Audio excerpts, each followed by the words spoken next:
നമസ്കാരം. ഷെക്കേന ന്യൂസിന്റെ 4 മണി ചർച്ചയിലേക്ക് എല്ലാ പ്രിയപ്പെട്ട പ്രേക്ഷകർക്കും സ്വാഗതം. ഈ കഴിഞ്ഞ ദിവസം താമരശ്ശേരി രൂപത അധ്യക്ഷൻ അഭിമന്യമാർ റെമീജിയൂസ് ഇഞ്ചനാനിൽ പിതാവിന് ഒരു ഭീഷണി മുഴക്കിക്കൊണ്ട് ലഭിച്ച ആ ഒരു കത്ത് കേരള സമൂഹം, പൊതുസമൂഹം, മതേതര സമൂഹം വളരെ ഗൗരവത്തോടു കൂടി തന്നെയാണ് നോക്കിക്കണ്ടത്. Islamic defence force of India എന്ന ഒരു സംഘടനയുടെ പേരിൽ വന്ന കത്ത് അബ്ദുൾ റഷീദ് എന്ന വ്യക്തിയാണ് ആ കത്ത് എഴുതിയത് എന്നൊക്കെ പറയുന്നു. അതിനെപ്പറ്റി പോലീസ് അന്വേഷണം ഇപ്പോൾ ഊർജിതമായി നടക്കുന്നു. ഫോറൻസിക് പരിശോധനയൊക്കെ നടക്കുന്നുണ്ട്. പക്ഷേ ഏറ്റവും കൂടുതൽ ആശങ്കപ്പെടുത്തുന്ന ഒരു കാര്യമുണ്ട്. ആ കത്തിലെ കണ്ടന്റ്, അത് ആര് എഴുതിക്കോട്ടെ, പക്ഷേ ആ ഒരു കത്തിലെ കണ്ടന്റ് എന്ന് പറയുന്നത് വളരെ അസഹിഷ്ണുത നിറഞ്ഞ, വളരെ ഗൗരവമേറിയ ഭീഷണിയുടെ സ്വരത്തിലുള്ള അധിനിവേശപരമായിട്ടുള്ള ചില സ്വഭാവത്തോട് കൂടിയിട്ടുള്ളതാണ് ആ കത്തിലെ ചില പരാമർശങ്ങൾ. മാത്രമല്ല, അതിനുശേഷമാണ് ഈ കഴിഞ്ഞ ദിവസം തന്നെ കണ്ണൂരിലെ ഒരു യുവ ക്രൈസ്തവ രാഷ്ട്രീയ നേതാവിന് നേരെ തലയിറക്കും, കുടുംബത്തെ ഇല്ലാതാക്കും, മക്കളെ ഇല്ലാതാക്കും എന്നൊക്കെ പറഞ്ഞുകൊണ്ട് അക്ഷരാർത്ഥത്തിൽ മധ്യപൂർവേഷ്യയിലൊക്കെ എങ്ങനെയാണോ ഇസ്ലാമിക തീവ്രവാദികൾ കൊല്ലയും ഈ പറയുന്ന കൊലപാതകവും മറ്റു രീതിയിലുള്ള അക്രമ പ്രവർത്തനങ്ങളും ഒക്കെ നടത്തുന്നത്, അതേ സമാനമായിട്ടുള്ള രീതിയിലുള്ള ഭീഷണിയുടെ ശബ്ദങ്ങൾ ഇങ്ങനെ ഉയർന്നുകൊണ്ടിരിക്കുന്നു. ഇത് കേരളത്തിന് നൽകുന്ന സൂചനകൾ എന്തൊക്കെയാണ്? ഇത്തരത്തിലുള്ള വധഭീഷണിയിലൂടെ ഇല്ലാതാക്കാൻ കഴിയുന്നതാണോ കേരളത്തിലെ ക്രൈസ്തവ സമുദായം? അഭിമന്യ താമരശ്ശേരി പിതാവ് മാർ റെമീജിയൂസ് ഇഞ്ചനാനിയിൽ പിതാവിന് ലഭിച്ച കത്താണെങ്കിൽ പോലും ആ കത്തിലെ പരാമർശങ്ങൾ ക്രൈസ്തവ സമുദായത്തിന് എതിരെയാണ്, ക്രൈസ്തവ സമുദായത്തെ കൃത്യമായിട്ടും ലക്ഷ്യം വെച്ചിട്ടുള്ളതാണ് ആ ഒരു പരാമർശങ്ങൾ. അതിനാൽ തന്നെ ഈ ഒരു കത്ത് നൽകുന്ന സൂചനകൾ എന്തൊക്കെ? ഇത് എത്രത്തോളം ഗൗരവത്തോടു കൂടി എടുക്കണം? മാത്രമല്ല, PFA ഈ ഒരു ഇസ്ലാമിക് ഡിഫൻസ് ഫോഴ്സ് എന്ന പേരിൽ വീണ്ടും ഉയർത്തെഴുന്നേൽക്കാൻ പോകുന്നു എന്ന രീതിയിലുള്ള പരാമർശങ്ങളൊക്കെ ആ കത്തിലുണ്ട്. അതിനാൽ തന്നെ ഈ കത്തിലെ പരാമർശങ്ങൾ, ഇത്തരത്തിലുള്ള വധഭീഷണികൾ, അതിനെ എങ്ങനെ കേരളത്തിലെ ക്രൈസ്തവ സമുദായം കാണണം, അത് നൽകുന്ന സൂചനകൾ എന്തൊക്കെ? ഈ വിഷയങ്ങളാണ് ഇന്ന് 4 മണി ചർച്ചയ്ക്ക് എടുക്കുന്നത്. ഇന്ന് ഈ ചർച്ചയിൽ നമ്മോടൊപ്പം ചേരുന്നു താമരശ്ശേരി രൂപത PRO ഡോക്ടർ ചാക്കോ കളാമ്പറമ്പിൽ, ഒപ്പം തന്നെ മാധ്യമ പ്രവർത്തകൻ ശ്രീ ജോൺസൺ കൊച്ചുപറമ്പൻ. രണ്ടുപേർക്കും ഈ ചർച്ചയിലേക്ക് സ്വാഗതം. നമസ്കാരം. ആദ്യം ഡോക്ടർ ചാക്കോ കളാമ്പറമ്പിൽ, താമരശ്ശേരി ബിഷപ്പിനാണ് ഈ ഒരു കത്ത് ലഭിച്ചത്. രൂപത നേതൃത്വം, രൂപതയിലെ വിശ്വാസി സമൂഹം ഈ കത്തിലെ ഉള്ളടക്കം, അതിൽ പരാമർശിച്ചിരിക്കുന്ന ഭീഷണികൾ, അതിനെ എത്രത്തോളം ഗൗരവത്തോടെ നോക്കിക്കാണുന്നു ഡോക്ടർ ചാക്കോ കളാമ്പറമ്പിൽ? തീർച്ചയായിട്ടും ജോർഡി, നമുക്കൊക്കെ ആശങ്കയുളവാക്കുന്ന കാര്യമാണ് ഒരു സെക്കുലർ സമൂഹത്തില് ഇത്തരത്തില് ഒരു സഭയുടെ തലവന്, ഒരു ബിഷപ്പിന് ആ ബിഷപ്പ് ഹൗസിലേക്ക് ഇത്തരം ഒരു കത്ത് കിട്ടുക എന്ന് പറയുന്നത്. നമ്മള് ഒരു പ്ലൂറലിസ്റ്റിക് വ്യവസ്ഥയിൽ ജീവിക്കുന്നവരാണ്.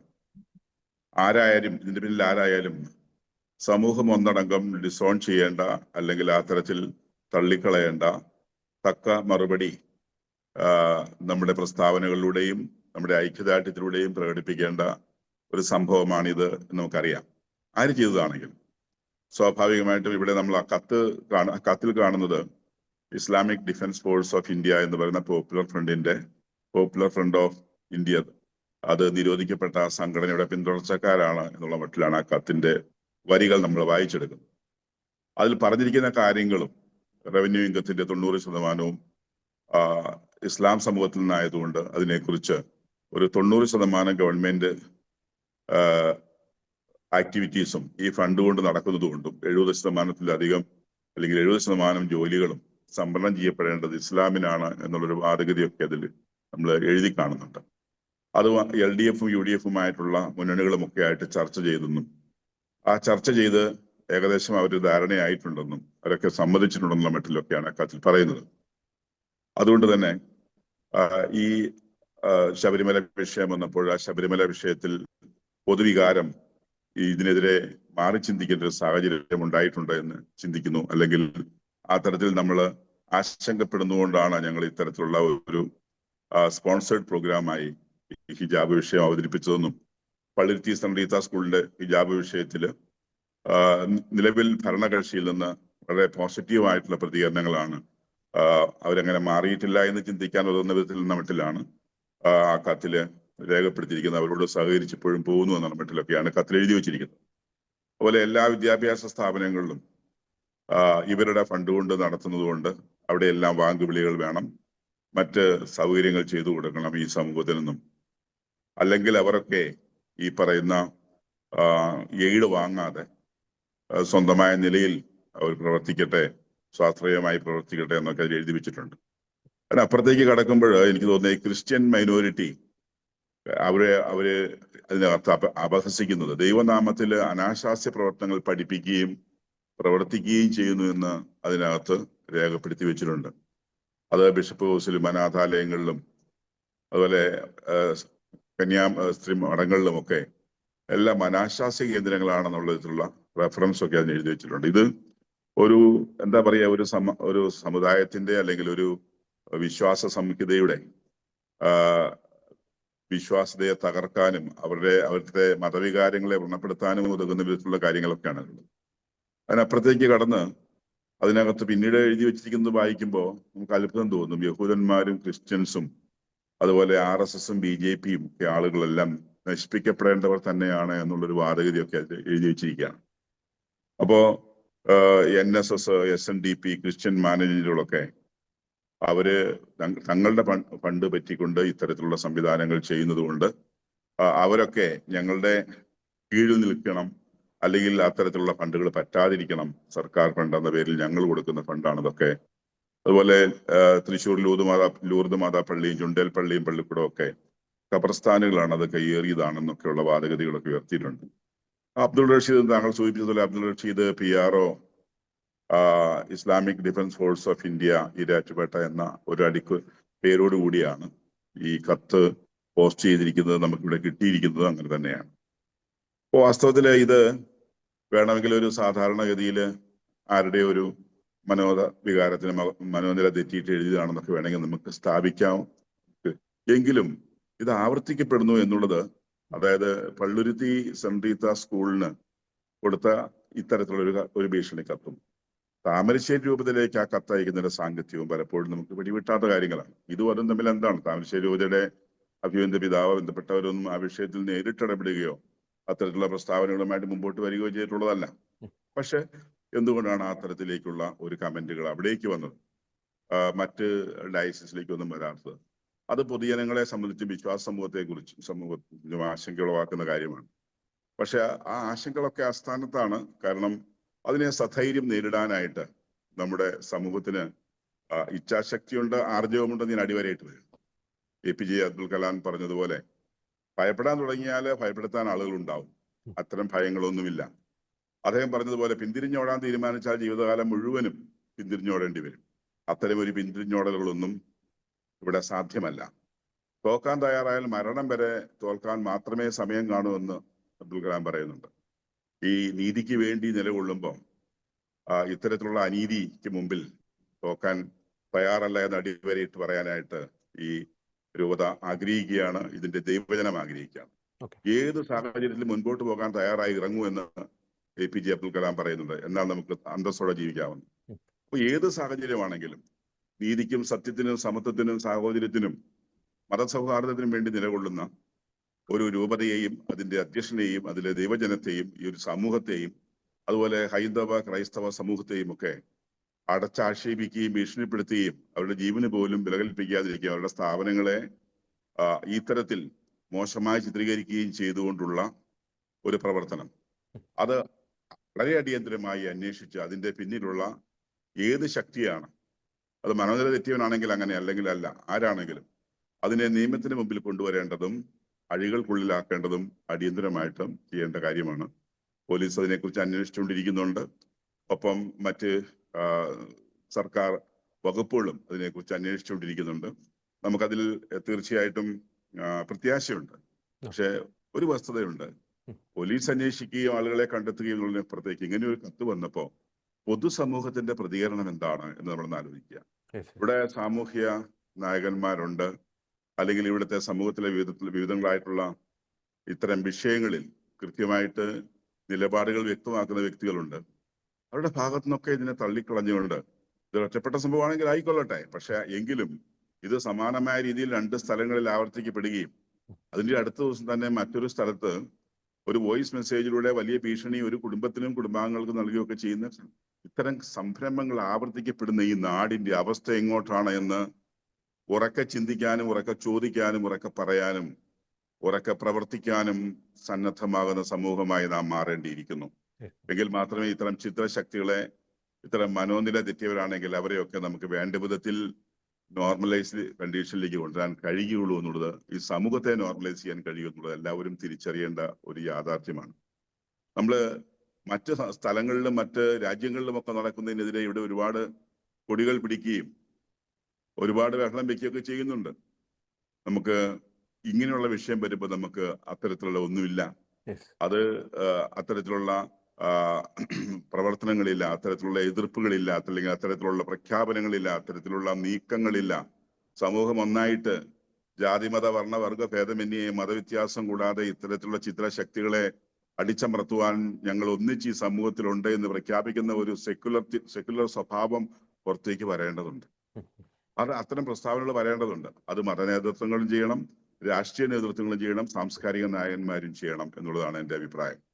അതുകൊണ്ട് ഇതൊരു താമരശ്ശേരി രൂപതയുടെ നേരെ ഉള്ള ഒരു ആക്രമണമായിട്ടല്ല, മറിച്ച് ഒരു വിഭാഗത്തിന്റെ അല്ലെങ്കിൽ രണ്ട് വിഭാഗങ്ങളുടെ ഹിന്ദു ക്രിസ്ത്യൻ വിഭാഗങ്ങളുടെ നേരെയുള്ള ഒരാക്രോശമായിട്ടാണ് ഇതിനെ കാണേണ്ടത്.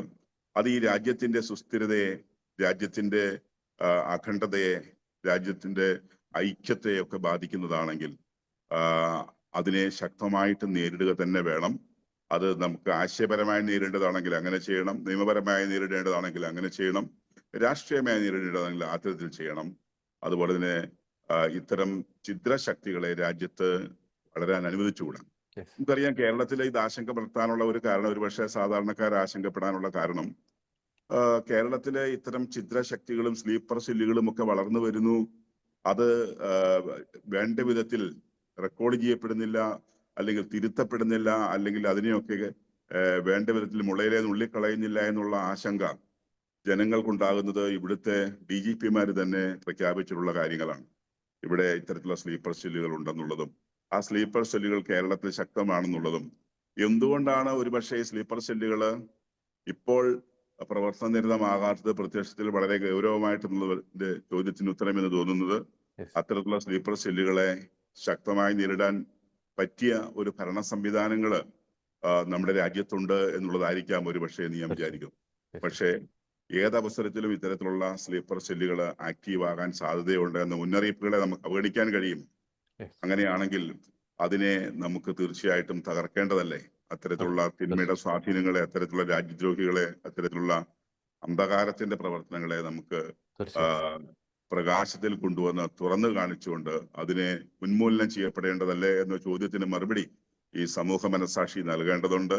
ഈ രാജ്യത്തിന്റെ ഭരണാധികാരികളും ഈ സംസ്ഥാനത്തിന്റെ ഭരണാധികാരികളും ഒപ്പം ഈ നാട്ടിലെ നാനാജാതി മതസ്ഥരായിട്ടുള്ള ആളുകൾ സത്യത്തിനും നീതിക്കും സമത്വത്തിനും സാഹോദര്യത്തിനും സമാധാനത്തിനും വേണ്ടി നിലകൊള്ളുന്നവരെ സ്വാഭാവികമായിട്ടും ആ തരത്തിൽ ഒന്നിച്ച് പ്രഖ്യാപിക്കേണ്ടതെന്നുള്ളതാണ് ഞങ്ങളുടെ അഭിപ്രായം. വളരെ വ്യക്തമാണ്. ഒറ്റക്കെട്ടായിട്ട് ഇത് എതിർക്കപ്പെടേണ്ട ഒരു സംഭവം തന്നെയാണ് താമരശ്ശേരിയിൽ അരങ്ങേറിയിരിക്കുന്നത്, അല്ലെങ്കിൽ അവിടെ ലഭിച്ചിരിക്കുന്ന രൂപതയിൽ ലഭിച്ചിരിക്കുന്ന പിതാവിനെതിരെ ലഭിച്ചിരിക്കുന്ന ആ ഒരു ഭീഷണി കത്ത്.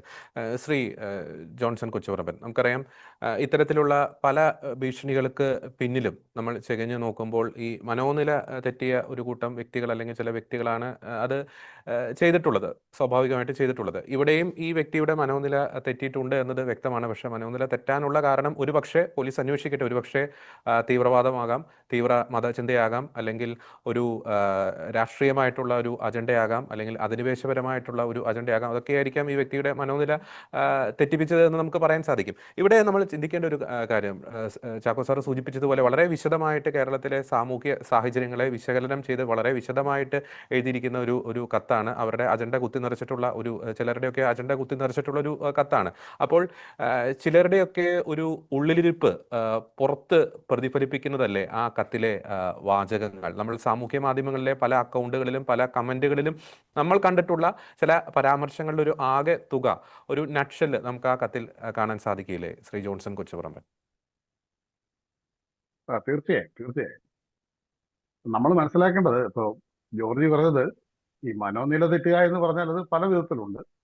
ഒരാൾക്ക് ഭ്രാന്താകാം, ഏതെങ്കിലും ഒരു കാര്യത്തോടുള്ള കടുത്ത വിയോജിപ്പ് മാനസിക നില തെറ്റിക്കാം, ഏതെങ്കിലും കാര്യത്തോടുള്ള കടുത്ത അഭിനിവേശം അത്തരത്തിലുള്ള മാനസിക നില തെറ്റിക്കാം. ഇത് ഏത് തരത്തിലാണെങ്കിലും അങ്ങനെ ഒരു മനോരോഗിയാണ് ഈ കത്തയച്ചത് എന്ന് പറയാൻ കഴിയില്ല. മനോരോഗിയുടെ ഒരു സ്വഭാവത്തിലുള്ള കത്തല്ലത്. കൃത്യമായ ബോധപൂർവം ചില ഓർമ്മപ്പെടുത്തലുകൾ നടത്തിക്കൊണ്ടാണ് ആ കത്ത് എഴുതിയിരിക്കുന്നത്.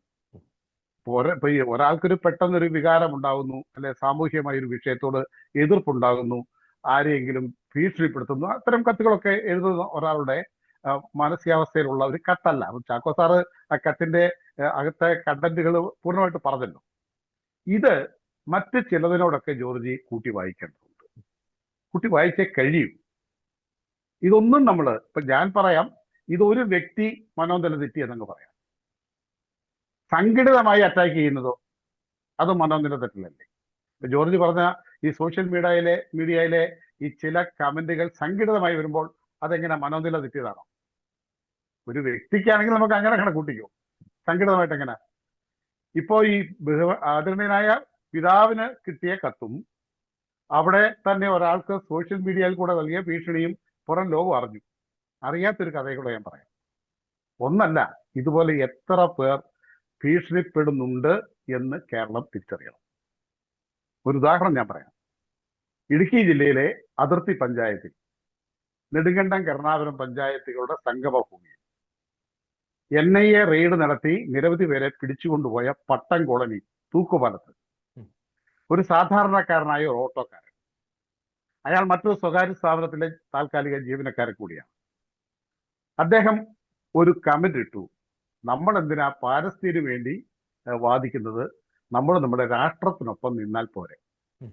ആ കമന്റിൽ സാധാരണ ആർക്കും ഒരു പിശകും കാണാൻ കഴിയില്ല. ആരുടെയും പേരെടുത്ത് പറഞ്ഞിട്ടില്ല, ആരെയും കുറ്റപ്പെടുത്തിയിട്ടില്ല. നമ്മൾ എന്തിന് പാകിസ്ഥാന് വേണ്ടി ഇവിടെ കിടന്ന് മറുപടി കൂട്ടും? നമ്മളിവിടെ നമ്മുടെ രാജ്യത്തിന്റെ കൂടെ നിന്നാൽ പോരെ. രാജ്യസ്നേഹം നിഴലിക്കുന്ന ഒരു പോസ്റ്റ് അദ്ദേഹം ഇട്ടു. അത് അദ്ദേഹത്തിന്റെ അഭിപ്രായമാണ്. സംഘടിതമായ ഒരു വിഭാഗം അദ്ദേഹത്തോട് ആ പോസ്റ്റ് ഡിലീറ്റ് ചെയ്യുന്നു.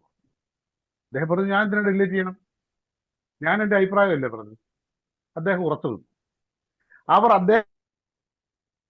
അദ്ദേഹം തൊഴിലെടുക്കുന്ന സ്ഥാപനത്തിൽ ചെന്ന് പറഞ്ഞു അദ്ദേഹത്തെ നാളെ മുതൽ ജോലിക്ക് എടുക്കാൻ കഴിയും. സ്ഥാപന ഉടമകൾ പറഞ്ഞു, അത് ഞങ്ങളുടെ സ്ഥാപനവുമായി ബന്ധപ്പെട്ട വിഷയമല്ലല്ലോ, അതുകൊണ്ട് അത് അദ്ദേഹത്തിന്റെ വ്യക്തിപരമായ കാര്യമല്ലേ, അതുകൊണ്ട് ഞങ്ങൾക്ക് ജീവനക്കാരെ വേണം, ഞങ്ങൾക്ക് ജോലിയിൽ മാറ്റാൻ കഴിയില്ല. ഓൺ ദ സ്പോട്ടിൽ അവിടെ വെച്ചങ്ങ് പ്രഖ്യാപിക്കുക, നാളെ ഈ സ്ഥാപനത്തിന് മുന്നിലേക്ക് ഞങ്ങളുടെ പ്രകടനമുണ്ട്. സംഘടിതമായി പ്രകടനം ഉണ്ടെന്ന് പറയുമ്പോൾ സ്വാഭാവികമായിട്ട് സ്ഥാപന അധികാരികൾ ഒന്ന് ഭയക്കും. ഏതായാലും ഈ ഓട്ടോക്കാരൻ ഭയന്നില്ല. അവൻ നേരെ പോയി BJPയുടെ മെമ്പർഷിപ്പ് എടുത്തു. അവൻ നേരത്തെ വേറൊരു പാർട്ടി അദ്ദേഹം പറഞ്ഞില്ല, വേറൊരു പാർട്ടിയുടെ പ്രവർത്തനം, യൂണിയൻ പ്രവർത്തനമൊക്കെ ആയിരുന്നു. അവിടെ ഒന്നും രക്ഷയില്ലാന്ന് തോന്നി അവൻ പെട്ടെന്ന് പോയി BJPയുടെ മെമ്പർഷിപ്പ് എടുത്തു. BJPക്കാര് ആ തൂക്കുവാരൻ ടൗണിൽ വന്ന് ഒരു സംരക്ഷണം കൊടുക്കുമെന്ന് പ്രഖ്യാപിച്ചു. അവിടെ ഒരു പ്രകടനവും നടന്നില്ല. ഇത് ഇങ്ങനെ BJPക്കാർ ഇടപെട്ടുകൊണ്ടാണല്ലോ പുറംലോകം അറിഞ്ഞത്. ഇതുപോലെ അറിയപ്പെടാത്ത എത്ര ഭീഷണികൾ സോഷ്യൽ മീഡിയയിൽ നീതിക്ക് വേണ്ടി, സമുദായത്തിന് വേണ്ടി, സഭയ നിലപാടുകൾക്ക് വേണ്ടി നിലകൊള്ളുന്ന എത്ര പേരെ സംഘടിതമായി ഭീഷണിപ്പെടുത്തുന്നു. ഇതൊക്കെ ചർച്ചകൾ, ഇതൊന്നും യാദൃശ്ചികമല്ല. ഒരു ദിവസം കൊണ്ടല്ലല്ലോ ജോർജി കേരളത്തിൽ ഇത്രമാത്രം വർഗീയത വളർന്നത്. ഇവിടെ ഹിന്ദുവും ക്രിസ്ത്യാനിയും മുസൽമാനും ഒക്കെ ഒരുപോലെ അമ്പലങ്ങളിലും മുസ്ലിം പള്ളികളിലും ക്രൈസ്തവ ദേവാലയങ്ങളിലും ഒക്കെ സഹകരിച്ചു പോയിരുന്നവരല്ലേ? എന്തുകൊണ്ടാണ് ഇങ്ങനെ ആഗോളതലത്തിൽ നടക്കുന്ന ക്രൈസ്തവ വിരുദ്ധതയുടെ വിത്ത് ഈ കേരളത്തിൽ പാകി വളർത്തണമെന്ന് ലക്ഷ്യമുള്ള ഒരു വിഭാഗം ഇവിടെ വളർന്നുകൊണ്ടിരിക്കുന്നത്? അതിനവർക്ക് രാഷ്ട്രീയ അഭയം കിട്ടുന്നുണ്ട്, രാഷ്ട്രീയ പിന്തുണ കിട്ടുന്നുണ്ട് എന്നതാണ് വസ്തുത. അതാണ് ചാക്കോ സാർ പറഞ്ഞതിന് ഇടയിലൂടെ പറഞ്ഞു പോയത്. ഇത്തരം ഒരു വിഷയമുണ്ടായപ്പോൾ ഒരു സമുദായത്തിന്റെ അത്യുന്നതനായ ഒരു രൂപതയുടെ പിതാവിന് ഇങ്ങനെയൊരു ഭീഷണി കത്ത് കിട്ടിയപ്പോ ജോർജി ആ കത്ത് വായിച്ചിട്ട് അത് ആരയച്ചതാണെങ്കിലും അത് പ്രതിഷേധാർഹമാണ്. ഇത്തരം പ്രവണതകൾ പാടില്ല. ആ പ്രതികളെ കണ്ടെത്തണം, മാതൃകാപരമായി നിയമത്തിന്റെ ശിക്ഷ വാങ്ങിക്കൊടുക്കണം എന്ന് പറയാനുള്ള ഉത്തരവാദിത്വം ഏത് രാഷ്ട്രീയ കക്ഷിക്കും ഉണ്ടല്ലോ. ഇന്ന കക്ഷി എന്നല്ല, എല്ലാ രാഷ്ട്രീയ കക്ഷികൾക്കും ഉണ്ടല്ലോ. അത് അഭിമന്യ പിതാവിനെതിരെയല്ല, നാളെ SNDPയുടെ ആദരണീയനായ നേതാവ് വെള്ളാപ്പള്ളി നടേശൻ അവർക്കെതിരെ ഉണ്ടായാലും ഇത് പറയണം, അല്ലെ? ഇനി മുസ്ലിം സമുദായത്തിന്റെ ഏതെങ്കിലും ഒരു ആചാര്യനെതിരെ മറ്റൊരു സമുദായക്കാരൻ ഇങ്ങനെ പറയുകയാണ്, പറഞ്ഞാലും ഇതേ നിലപാടുണ്ടാവണം. ആരാണ് പ്രതി? അയാൾ മനോരോഗിയോ അല്ലാതെയുള്ള ആളോ, എന്ത് ബുദ്ധിപ്രമം സംഭവിച്ച ആളായിട്ടോ, ഇയാളെ കണ്ടുപിടിക്കണം, മാതൃകാപരമായി ശിക്ഷിക്കണം, ഇത് പ്രതിഷേധാർഹമാണ് എന്ന് പറയണ്ടേ? എന്തുകൊണ്ട് പറയുന്നില്ല? എന്തുകൊണ്ട് പറയുന്നില്ല? ഇവിടുത്തെ രാഷ്ട്രീയ കക്ഷികൾ മൗനം പാലിക്കുന്നു. പലപ്പോഴും നമ്മൾ മനസ്സിലാക്കേണ്ടത് എത്രമാത്രം നമ്മുടെ കേരള രാഷ്ട്രീയം ഈ തീവ്രവാദത്തിന് അടിമപ്പെട്ടു എന്നുള്ളതാണ്. ഈ തീവ്രവാദത്തിന് അടിമപ്പെട്ടു. ബഹുമാനായ സാറ് പറഞ്ഞല്ലോ, സ്കൂളുകളിലൊക്കെ ഫണ്ടിങ്. സ്കൂളുകളിലൊക്കെ നിരവധി ഫണ്ടിങ്ങുകൾ അറിഞ്ഞും അറിയാതെയും വാങ്ങിക്കുന്നുണ്ട്. ഈ ലൈബ്രറികളിലേക്ക് പുസ്തകങ്ങൾ സൗജന്യമായിട്ട് കൊണ്ടുകൊടുക്കുക ഒരു വിഭാഗം. സൗജന്യമായിട്ട് പുസ്തകം കൊണ്ടുകൊടുത്താൽ വേണ്ടാന്ന് ഏതെങ്കിലും സ്കൂളുകാർ പറയില്ല. കുറെ ബുക്കുകൾ കൊണ്ട് സൗജന്യമായി ഞങ്ങളുടെ ട്രസ്റ്റ് ആണെന്ന് പറഞ്ഞ് കൊടുക്കുന്നു. ആ പുസ്തകങ്ങളെല്ലാം വായിച്ചു നോക്കിയിട്ടല്ല സ്കൂളിന്റെ അധികാരികളും ലൈബ്രറിയിലും സ്കൂളിലേക്ക് കളക്ട് ചെയ്യുന്നത്, അല്ലേ? അതൊക്കെ ഒരു 100 ബുക്ക് കിട്ടിയാൽ മതി. ആ ബുക്കിനകത്ത് മുഴുവൻ ഒളിച്ചു വെച്ചിരിക്കുന്നത് എന്താണെന്ന് സ്കൂളുകൾ പരിശോധിക്കുന്നില്ല. അത്തരം നിരവധി ബുക്കുകൾ കൊണ്ട് വിതരണം ചെയ്തിട്ടുണ്ട്, നിരവധി സ്കൂളുകളിൽ ഇരിപ്പുണ്ട്. പിന്നെ ഫണ്ട് കൊടുക്കുന്നതൊക്കെ ഗവൺമെന്റ് ആണല്ലോ. ഗവൺമെന്റ് കൊടുക്കുന്ന ഫണ്ടിൽ ഇവർക്ക് എന്താണ് അവകാശം? അത് പറഞ്ഞുകൊണ്ടാണ് സ്കൂളിൽ ഹിജാബിനെ കുറിച്ച് ഇവര് ഇറങ്ങിത്തിരിക്കേണ്ടത്.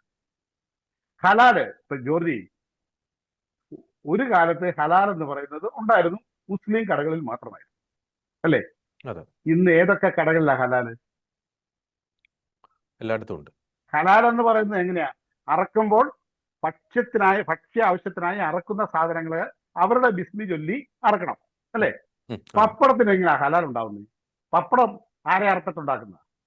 ഗോതമ്പ് പൊടി ആരെ അറുത്തിട്ടുണ്ടാക്കുന്ന? ഇതൊക്കെ വിദേശ രാജ്യങ്ങളിലേക്ക് കയറ്റുമതി ചെയ്യാൻ ഹലാൽ സർട്ടിഫിക്കറ്റ് വേണം.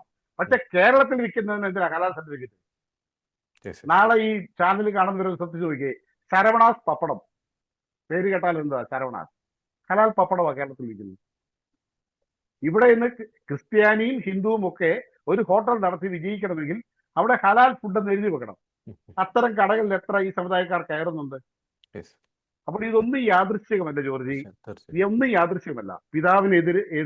പിതാവിനെ ഭീഷണിപ്പെടുത്തി എഴുതിയ കത്തും മറ്റേ ആ കുടുംബനാഥനെ ഭീഷണിപ്പെടുത്തിയത് സോഷ്യൽ മീഡിയയോട് ആ മെസ്സഞ്ചർ, അത് നോക്കിക്കേ. നമ്മൾ ആ ഭീഷണിയുടെ ഘടന നോക്കണം. ആരാണ് ഇവിടെ മനുഷ്യനെ കഴുത്തറത്ത് കൊല്ലുന്നത്? വളരെ വികാരത്തോടെയാണ് ഭീഷണി സന്ദേശത്തിൽ ആ ശബ്ദം നമുക്ക്, അല്ലേ? ഇപ്പോ ഒരുത്തൻ വണ്ടി ഇടിപ്പിച്ച് കൊല്ലും, അല്ലെ വെടിവെച്ച് കൊല്ലും, അല്ലെ തള്ളിയിട്ട് കൊല്ലും, കത്തിക്കുത്തി കൊല്ലും. ഇവിടെ കഴുത്തറത്ത് കൊല്ലുക എന്ന് പറയുന്നത്, മനുഷ്യനെ കഴുത്തറത്ത് കൊല്ലുക എന്നതിനകത്ത് ചില കാര്യങ്ങൾ ഒളിഞ്ഞിരിപ്പുണ്ട്. കടൽ തീരത്ത് കഴുത്തറത്ത് കൊല്ലുന്നത് സമൂഹം കണ്ടല്ലോ. നിരവധി രാജ്യങ്ങളിൽ കഴുത്തറത്ത് കൊല്ലുന്നത് സമൂഹം കണ്ടല്ലോ. അപ്പോൾ കഴുത്തറുത്ത് കൊല്ലുക എന്ന ഭീഷണി അത്ര നിസ്സാരമല്ല. 2, നിന്നെയും നിന്റെ കുടുംബത്തെയും മാത്രമല്ല, നിന്റെ വർഗത്തെയും എടുത്തു പറയുന്നുണ്ട് മെസ്സഞ്ചറിന്, അതുകൊണ്ടല്ലോ. അപ്പോൾ അവിടെ സമുദായപരമായി, അല്ലാതെ ആ വ്യക്തിയോടോ ആ വ്യക്തിയുടെ കുടുംബത്തോടോ മാത്രമുള്ള വിയോജിപ്പല്ല, അവന്റെ സമുദായത്തെ, വർഗത്തെ പൂർണ്ണമായും ഉന്മൂലനാശം ചെയ്യണം. അത് എവിടെ നിന്ന് കിട്ടിയതാ? അതും ഒരാളുടെ മാത്രം ചിന്തയല്ലല്ലോ. മറ്റൊന്ന്, നിന്റെ ഭാര്യയെ നിന്റെ കൺമുമ്പിലിട്ട്, മനസ്സിലായോ? നിന്റെ ഭാര്യയെ നിന്റെ കൺമുമ്പിലിട്ട് ഇസ്രായേലിലേക്ക് കടന്ന് കയറി വന്ന് അവിടുത്തെ പാവം പെൺകുട്ടികളെ, യഹൂദ പെൺകുട്ടികളെ പിടിച്ചുകൊണ്ടുപോയി അവിടെയുള്ളവരുടെ മുമ്പിലിട്ട് എന്താ ചെയ്തത് ലോകം കണ്ടതല്ലേ? അപ്പോൾ സ്വന്തം ഭർത്താവിനോട് പറയുക, നിന്റെ ഭാര്യയെ നിന്റെ കൺമുമ്പിലിട്ട്. അതെവിടെ നിന്ന് കിട്ടിയതാ വാക്കാ?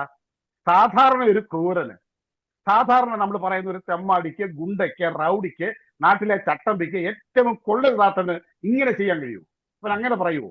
അവൻ അരിശം വന്നാൽ കുത്തിക്കൊല്ലും, ഇടിച്ചു കൊല്ലും, അല്ലെ അവൻ തല്ലിക്കൊല്ലും. പക്ഷേ കഴുത്തറത്ത് കൊല്ലും, നിന്റെ കുടുംബത്തെ കൊല്ലും, നിന്റെ വർഗത്തെ മുഴുവൻ പാഠം പഠിപ്പിക്കും, നിന്റെ ഭാര്യ നിന്റെ കൺമുമ്പിലിട്ട്. അത് പറഞ്ഞത്ര നിസ്സാരമാണോ ജോർജ്? ഇതൊക്കെ കേട്ടിട്ടും പ്രതികരിക്കാത്ത ഭരണകൂടങ്ങൾ, ഇതൊക്കെ കേട്ടിട്ടും പ്രതികരിക്കാത്ത രാഷ്ട്രീയ കക്ഷികൾ, അവരെയാണ് ഭയപ്പെടേണ്ടത്. കേരളം ഈ തീവ്രവാദികളെ അല്ല ഭയപ്പെടേണ്ടത്. ഇതിനോടൊക്കെ സമരസപ്പെട്ട് നിൽക്കുന്ന, ഇവിടെ നിശബ്ദത പാലിക്കുന്ന, മൗനം പാലിക്കുന്ന രാഷ്ട്രീയ കക്ഷികളെയും ഭരണകൂടങ്ങളെയും ഭയപ്പെടേണ്ടിയിരിക്കുന്നു. കേരളം വലിയ വില കൊടുക്കേണ്ടി വരും ജോർജി, വലിയ വില കൊടുക്കേണ്ടി വരും കേരളം. ഇനിയും നമ്മൾ ചിന്തിക്കാനും പ്രതികരിക്കാനും പ്രതിരോധിക്കാനും തയ്യാറായില്ലെങ്കിൽ. യെസ്, ഇതിൽ വളരെ നോക്കിയിട്ട്. വ്യക്തമാണ്. യെസ്. ഞാൻ അവസാനമായിട്ട് ചാക്കോ സാറിലേക്ക് ഒരിക്കൽ കൂടി ഒന്ന് വരികയാണ്.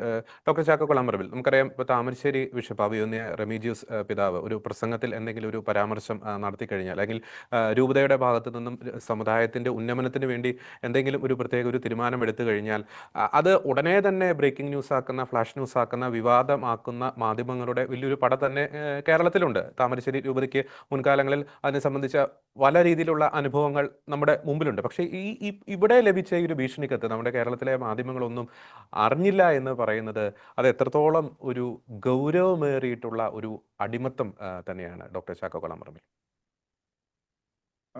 ജോർഡി, ഈ കത്ത് വന്നതിന്റെ പിറ്റേ ദിവസമാണ് വാസ്തവത്തിൽ മാധ്യമങ്ങള് ഇതറിഞ്ഞ് നമ്മളെ വിളിക്കുന്നത്. എന്നെ തന്നെ വിളിച്ചിരുന്നു 1-2 ചാനലുകളിൽ നിന്ന്. അപ്പോ ഇങ്ങനെ ഒരു വധഭീഷണി വന്നിട്ടുണ്ട് എന്നുള്ള മട്ടിലാണ് അവരോട് പറഞ്ഞത്. അത് പോലീസിൽ നിന്ന് അറിഞ്ഞതാണെന്നുള്ള മട്ടിലൊക്കെയാണ്. അപ്പൊ ഞാൻ ആ നിജസ്ഥിതി അവർക്ക് പറഞ്ഞു കൊടുത്തു. ബിഷപ്പിനോടുള്ള വധഭീഷണിയല്ല, മറിച്ച് സമുദായത്തോടും ഇതര സമൂഹങ്ങളോടും ഉള്ള ഭീഷണി ആണ് അതിനകത്ത് കൂടുതലുള്ളത്. അതുപോലെ തന്നെ ക്രൈസ്തവ വിശ്വാസത്തെയും ക്രൈസ്തവ സ്ഥാപനങ്ങളെയും അപകീർത്തിപ്പെടുത്തുന്ന വിധത്തിലും എല്ലാ സ്ഥാപനങ്ങളെയും NSS, SNDP, അതുപോലെ ക്രൈസ്തവ സ്ഥാപനം അടങ്ങുന്ന ഇതര മാനേജ്മെന്റുകളുടെ സ്ഥാപനങ്ങളെല്ലാം മോശമായി ചിത്രീകരിക്കുകയും ഇവരൊക്കെ തെരുവുനായ്ക്കളാണ് ഈ മാനേജ്മെന്റുകളൊക്കെ എന്ന് പറഞ്ഞ വിധത്തിൽ അപഹസിക്കുകയും ചെയ്യുക. ഞങ്ങളുടെ ഉച്ഛിഷ്ടം ഭക്ഷിച്ചു കഴിയുന്ന തെരുവുനായ്ക്കളാണ് എന്ന് പറയുക. അത്തരത്തിലുള്ള അപകീർത്തിപരമായ എന്താ പറയാ വാക്കുകൊണ്ട് വധിക്കുന്ന, അല്ലെങ്കിൽ ആ തരത്തിൽ ഭീഷണിപ്പെടുത്തുന്ന വിധത്തിലുള്ള പൊതുസമൂഹത്തോടുള്ള വെല്ലുവിളിയാണ് ഇതിനകത്ത് മുഴങ്ങി കേൾക്കുന്നത്. അത് താമരശ്ശേരി ബിഷപ്പിനെ എന്തുകൊണ്ട് അയച്ചു എന്നുള്ളത് വീണ്ടും നമ്മൾ കണ്ടെത്തേണ്ട ഒരു യാഥാർത്ഥ്യമാണ്. എനിക്ക് തോന്നുന്നു ഈ അടുത്ത നാളില് ഞാൻ ജോലിയോട് പറയാണ്, ഒരു സിനിമ പ്രസിദ്ധീകരണത്തിന് ഇന്നിപ്പോ സെൻസർ ബോർഡ് പോയി. സെൻസർ ബോർഡിൽ നിന്ന് അതിന് ഏതാനും കട്ടിങ്ങുകൾ ആവശ്യപ്പെട്ടതിന്റെ പേരിൽ ഇപ്പൊ ഹൈക്കോടതിയിൽ ആ സിനിമ നിലനിൽക്കുന്നുണ്ട്. അതിന്റെ കേസ് നടക്കുന്നുണ്ട്.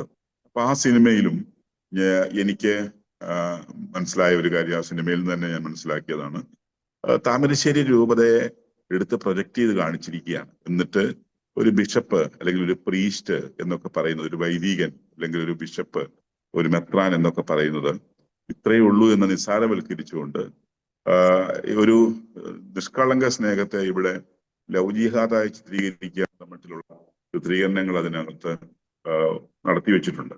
അതിനേക്കാൾ അപ്പുറത്ത് പെർമിഷൻ ഇല്ലാതെ ഡയസിന്റെ തന്നെ പിക്ചർ എടുത്ത് കാണിക്കുക, ഡയസിന്റെ പേരെഴുതിയിരിക്കുന്ന അടക്കം ബിൽഡിംഗ് എടുത്ത് കാണിക്കുക, എന്നിട്ട് അവിടെ ഒരു ബിഷപ്പിനെ പ്രസന്റ് ചെയ്യുക. ആ ബിഷപ്പിന്റെ ആറ്റിറ്റ്യൂഡ് ഈ ഇത്തരത്തിലുള്ള സഭയുടെ ആറ്റിറ്റ്യൂഡ് അല്ലെങ്കിൽ സമൂഹത്തിന്റെ പൊതു സമീപനത്തോടും കാനലിലേക്കും ഒക്കെ എതിരാണെന്ന് കാണിക്കുക. വൈദികരുടെ പ്രതികരണങ്ങള് ഇത്തരം വിഷയങ്ങളില് സംവിധാനങ്ങളെ കുറ്റപ്പെടുത്തിക്കൊണ്ടുള്ളതാകത്തക്ക വിധത്തിൽ അവർ ഡയലോഗുകൾ സ്ക്രിപ്റ്റുകൾ വിഭാവനം ചെയ്തൊക്കെ കണ്ടു നമ്മൾ.